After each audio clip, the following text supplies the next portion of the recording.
چونکہ ایک نئی زندگی گزارنے کا سلیقہ اور نئی زندگی کا آغاز نکاح کے ذریعے دولہا دلہن کا ہو، تو ہمیں یہ سمجھنے کی ضرورت ہے کہ ہماری اچھی زندگی کیسے گزرے، اور یہ بات اچھی طریقے سے ذہن میں محفوظ رہے کہ جو کچھ بھی اللہ رب العزت جل جلالہ نے اپنی کتاب میں فرمایا ہے وہ حق ہے، اور اسی لیے ابتدا میں اس نے فرما دیا ذالک الکتاب لا ریب فیہ، اس میں کوئی شک کی گنجائش نہیں۔ یہ کتاب دن کو دن کہہ دے تو دن ہے، اور یہ کتاب رات کو رات کہہ دے تو رات ہے۔ افسوس کی بات یہ ہے کہ ہم اچھی زندگی کے لیے بہت سارے دروازوں پر دستک دے کر ان سے طریقے سیکھنے کی کوشش کرتے ہیں، کبھی ہم نے قرآن مقدس کی طرف رجوع نہیں کیا کہ اللہ کی کتاب سے ہم پوچھیں کہ ہم اچھی زندگی چاہتے ہیں، اے کتاب تو ہماری رہنمائی فرما کہ ہمیں اچھی زندگی کیسے نصیب ہو تاکہ ہم اچھی زندگی گزار سکیں۔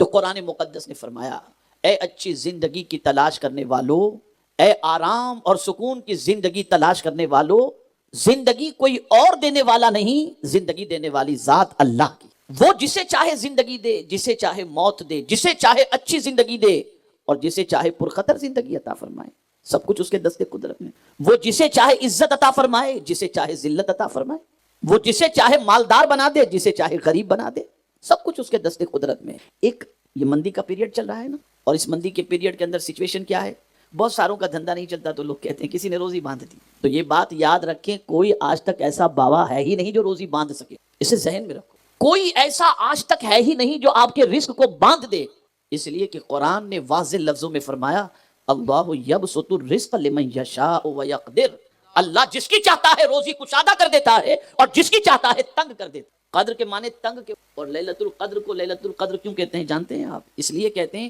کہ آسمان سے فرشتے زمین پر اتنے اتر آتے ہیں کہ زمین تنگ ہو جاتی ہے، اس لیے لیلۃ القدر کہا جاتا ہے، پیر رکھنے کی جگہ نہیں ہوتی فرشتوں کے لیے، زمین تنگ ہو جاتی ہے، اس لیے قدر کہا جاتا ہے۔ تو اللہ جسے چاہے کشادہ روزی عطا فرما دے اور جسے چاہے تنگ کر دے، تو یہ ڈپارٹمنٹ اللہ نے کسی کو دیا ہی نہیں، ورنہ جو آپ کہتے ہیں کہ فلاں نے تنگ کر دیا، وہ آپ سے کیوں کہتا کہ بھائی مجھے 500 روپے تیرے کو دینا پڑے گا تو تیرا کام کروں گا؟ اس کی خود کی روزی تنگ پڑی ہے، اس کی خود کی تنگ پڑی ہے، وہ آپ کی کیا تنگ کرے گا؟ تو یہ تو قدرت نے اپنے ہاتھ میں رکھا ہے، جس کی روزی وہ چاہے تنگ کر دے اور جس کی چاہے وہ کشادہ فرمائے، تو روزی کوئی باندھ نہیں سکتا۔ ہاں آپ کی روزی پر نظر لگ سکتی، یہ حق ہے، اس میں کوئی شک کی گنجائش نہیں۔ اسی لیے بڑے بوڑھے، بیٹا یہ مجھے اچھا نہیں لگتا یہ بچے آنا جانا کرتے ہیں، ایک مرتبہ درود شریف پڑھ لیں، اللہم صلی علی سیدنا و مولانا محمد معدن الجود والکرم وآلہ وصحابہ وبارک وسلم۔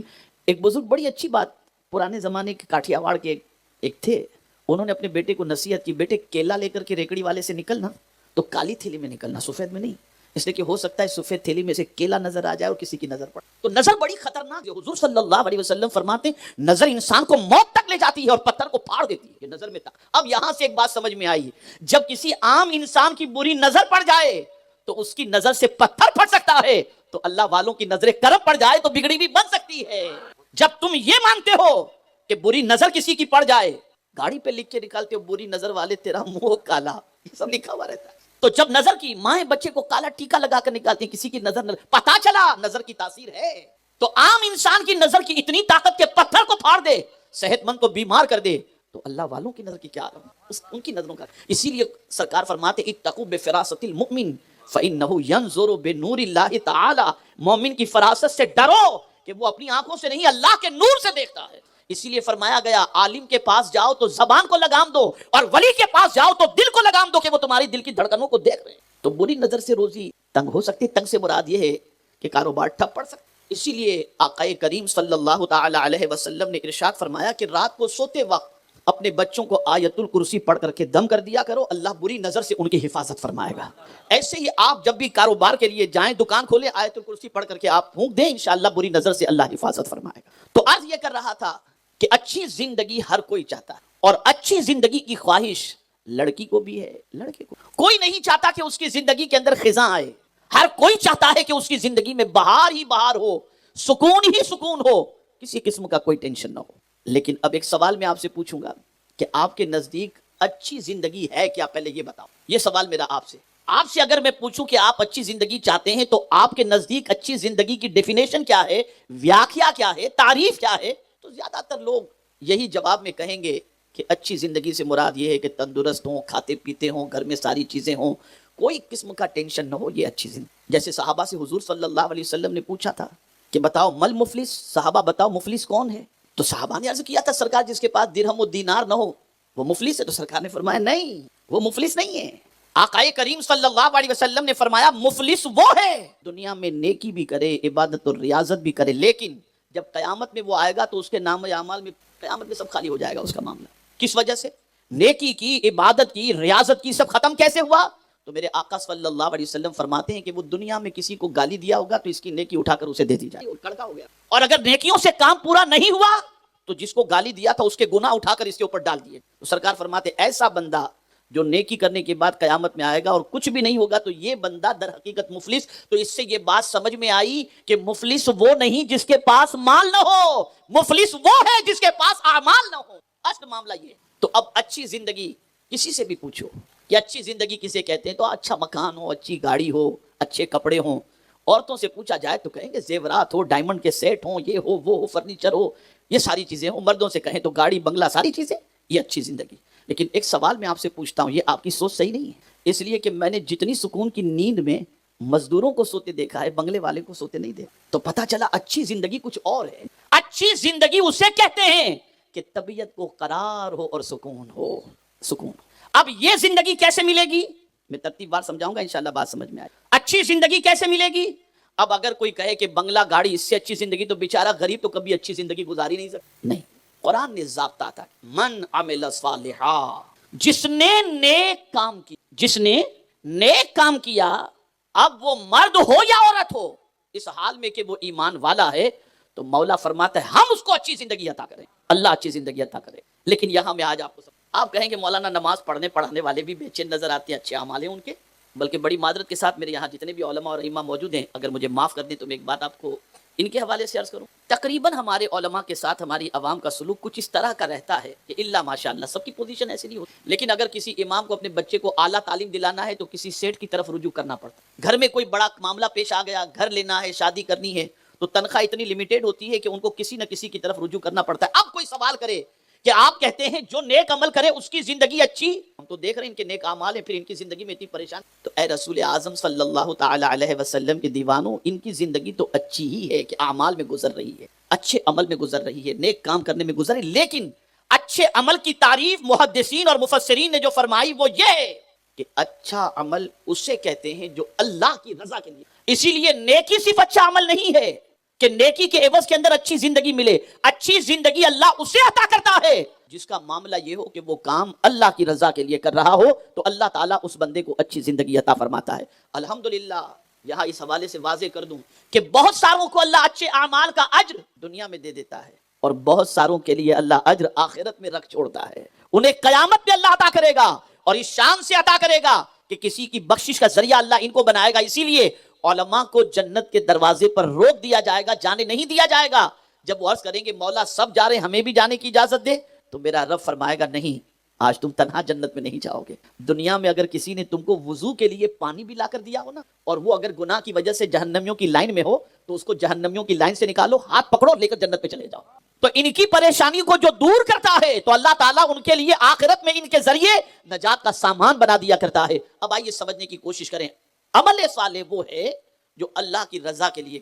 آج کل سچویشن یہ ہے کہ مسلمان بہت سارے یہ کہتے ہیں کہ مولانا نیک کام کرتے ہیں تو پریشانیاں معاذ اللہ آتی ہیں، مصیبتیں آتی ہیں، جب غلط کرتے تھے تو کچھ بھی نہیں تھا، نیکی کرنا شروع کیا تو پریشانیاں، العیاذ باللہ۔ یہاں یہ بات ذہن میں رکھنے کی ہے کہ نیکیاں اپنے ساتھ پریشانی نہیں لاتی، ہماری سوچ بودی بن چکی ہے، اور وہ سوچ بودی کیا ہے کہ ہم اپنی نیکی کا بدلہ زمین پر ہی چاہتے ہیں، اور آخرت کے لیے ہم کچھ نہیں چاہتے۔ اور اللہ والوں کی سوچ یہ ہوتی وہ نیکی کا بدلہ دنیا میں نہیں بلکہ دنیا کے ساتھ وہ آخرت میں بھی چاہا کرتے تھے۔ زندگی بڑی پرسکون گزرا کرتی تھی۔ خود حضرت امام اعظم کو دیکھیں آپ، رو رہے تھے داڑھی پکڑ، اور روتے ہوئے کہتے ہیں کیا دنیا کی یہ زندگی ہے جس نے الجھا کے رکھ دیا۔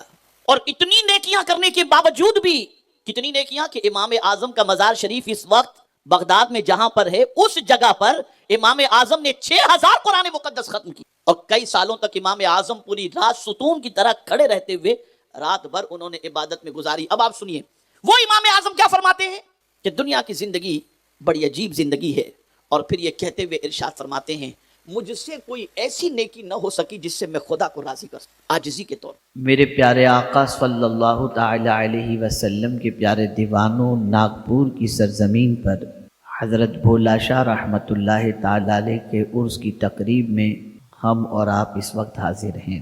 عرس کیوں منایا جاتا؟ آہستہ آہستہ ہر چیز کی روح نکل رہی ہے اور رسم پیدا ہو رہی. ہم رسموں کے عادی ہو گئے، روح سے ہمارا رشتہ ختم ہو گیا. اور جب روح سے واقفیت ہمارے اندر نہیں رہی تو ہر چیز اب رسمی بن چکی ہے کہ چلو رسم ادا کر لیں. اور یہی وجہ ہے کہ نماز ہو، روزہ ہو، حج ہو یا زکوٰۃ ہو، یہ بھی رسمی طور پر ہم ادا کرتے ہیں، تو اس کی وجہ سے ہماری زندگی میں کوئی تبدیلی نظر نہیں. نماز پڑھنے والا جب نماز پڑھتا ہے تو بے حیائی سے رک جاتا ہے، لیکن آج نمازی بے حیائی سے نہیں رک رہا. حج کر کے آنے والا اتنا دیانت دار ہو جاتا ہے کہ اس کی دیانت داری کی قسم کھائی جا سکے. 50-100 سال پہلے کوئی حج کر کے آ جاتا، کسی محلے میں ایک حاجی ہوتا تھا اور محلے میں کسی کا اختلاف ہو تو سب کہتے تھے حاجی صاحب جو کہہ دیں وہ فائنل. لیکن اب حج کر کے آنے کے بعد بھی زندگی نہیں بدلی. 1 مہینے تک صبح صادق سے لے کر غروب آفتاب تک 3 چیزوں سے رکے رہے، وہ بھی حلال چیزوں سے. لیکن رمضان کے گزرنے کے بعد جو برکتیں رمضان کی تھیں، یا رمضان میں جس طریقے سے بندہ گناہوں سے بچا ہوا تھا، ادھر عید کا چاند نظر آیا، مسجد ویران، قرآن شریف طاق کی زینت، سب فنش. روزے بھی زندگی نہیں بدل رہے. وجہ کیا ہے؟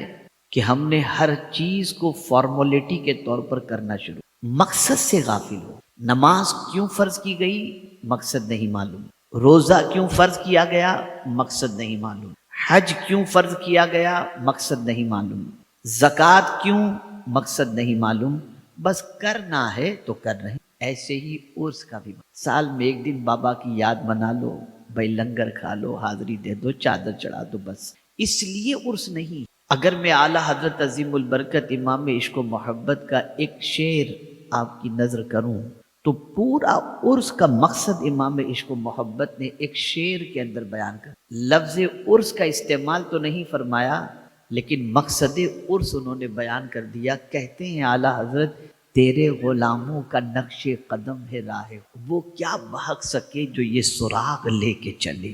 یعنی عرس اس لیے ہے کہ صاحب عرس کے نقش قدم پر چلا جائے، اور جو ان کے نقش قدم پر چلتا ہے شیطان ان کو بھٹکا نہیں سکتا، گمراہ نہیں کر سکتا. ہمیں تو بابا کے نام پہ نیاز کھانی ہے، بابا کے نقش قدم پر تو نہیں چلنا. آئیے میں ایک چیز آج آپ کو بتاؤں گا اور میں چاہوں گا کہ اس چیز کو اپناؤ.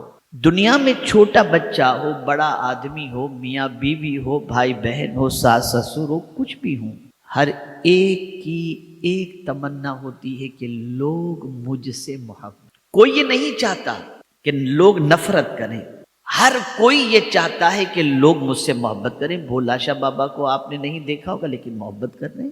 سلطان الہند کے وصال کو صدیاں گزر گئیں، محبت کر رہے ہیں. غوث پاک کو صدیاں گزر گئیں، نہیں دیکھا، محبت کر رہے ہیں. اعلیٰ حضرت کو نہیں دیکھا، محبت کر رہے ہیں. سوال یہ پیدا ہوتا ہے کہ ان کی محبت دل میں کیسے اللہ پیدا کرتا ہے اور کیوں پیدا کرتا ہے، وہ کون سی چیز ہے.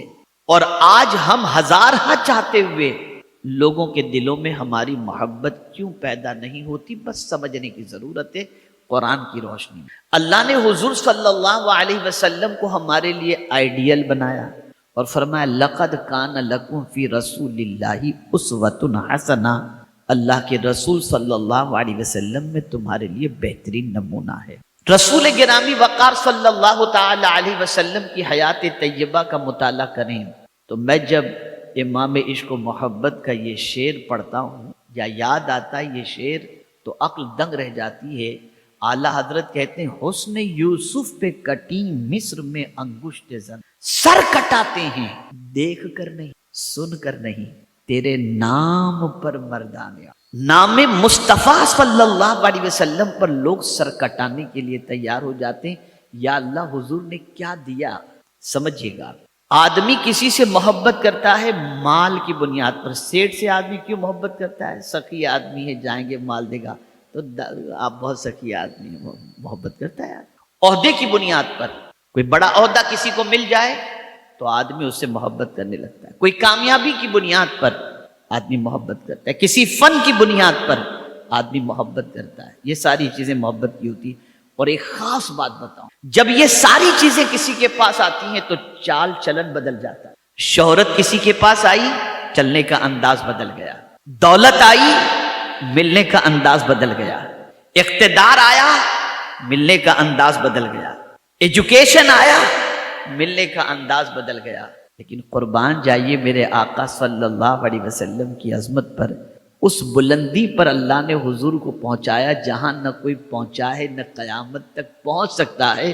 لیکن یا رسول اللہ آپ کی عظمتوں پر قربان، نہ چال کبھی بدلی نہ چلن بدلی۔ اب رسول اعظم صلی اللہ علیہ وسلم کی محبت لوگوں کے دلوں میں کیوں، اس کو قرآن نے بتایا۔ اللہ عز و جل ارشاد فرماتا ہے فَبِمَا رَحْمَةٍ مِّنَ اللَّهِ لِنْتَ لَهُمْ، اللہ کی رحمت سے ان کے لیے آپ نرم دل ہیں۔ وَلَوْ كُنْتَ فَظًّا غَلِيظَ الْقَلْبِ لَانفَضُّوا مِنْ حَوْلِكَ، اگر آپ ان کے لیے سخت دل ہوتے تو وہ آپ کے پاس سے چھٹ جاتے۔ پتہ چلا حضور پر لوگ مر مٹنے کے لیے اس لیے تیار ہیں کہ حضور کی بارگاہ سے نفرت نہیں، محبت ہی ملا کرتی ہے، پیار ہی ملا کرتا ہے، شفقت ہی ملا کرتی ہے، نرمی ہی نرمی نظر آتی ہے۔ اے رسول گرامی وقار صلی اللہ تعالی علیہ وسلم کے پیارے دیوانوں، اللہ اگر کسی کو نرمی کی دولت عطا فرما دے تو یہ وہ نہ سمجھے کہ نرمی کی بنیاد پر وہ بزدل ہو گیا، نرمی کی وجہ سے اس کا وقار گھٹ گیا، نرمی کی وجہ سے لوگ اسے پوچا سمجھیں گے، نرمی کی وجہ سے اسے لوگ کمزور سمجھیں گے، نرمی کی وجہ سے لوگ اسے بے وقوف سمجھیں گے۔ نہیں، آقا کریم صلی اللہ علیہ وسلم کی ایک حدیث اعلیٰ حضرت عظیم البرکت امام عشق و محبت نے الامن والعلا کے اندر نقل فرمائی۔ آقا کریم صلی اللہ علیہ وسلم فرماتے ہیں اللہ اگر کسی کو نرم دل عطا فرما دے تو سمجھ لو اس کو میری رحمت سے کچھ حصہ مل گیا ہے۔ یہ ہے نرمی۔ ہم کہتے ہیں گرمی کے بغیر کام نہیں چلے، اور قرآن کہتا ہے نرمی کے بغیر محبت نہیں ملے گی۔ اگر دنیا فتح کرنا چاہتے ہو تو پیار سے فتح کر سکتے، دلوں پر حکمرانی چاہتے ہو تو نرمی سے تم دلوں پر حکمرانی کر سکتے ہو۔ یہ اللہ والوں کے یہاں کیا ملتا تھا؟ جھڑک نہیں، شفقت ملا کر، پیار ملا کر۔ روتا ہوا کوئی آتا ان کی بارگاہ سے مسکراتے ہوئے جاتا تھا۔ اللہ اکبر۔ ایک بڑی، میں زیادہ وقت نہیں لوں گا، آپ فکر مت کیجیے گا، اس کی وجہ میں جانتا ہوں تھوڑی ٹھنڈی بھی ہے اور وقت کی قلت بھی دامن گیر ہے۔ میں چاہوں گا بس ایک بات ذہن کے اندر بٹھا دوں آپ کے، تاکہ اس کی عظمت ایسی بیٹھ جائے کہ کل سے انشاءاللہ چال چلن تھوڑا سا بدل جائے، تاکہ آنے کا مقصد حل ہو جائے۔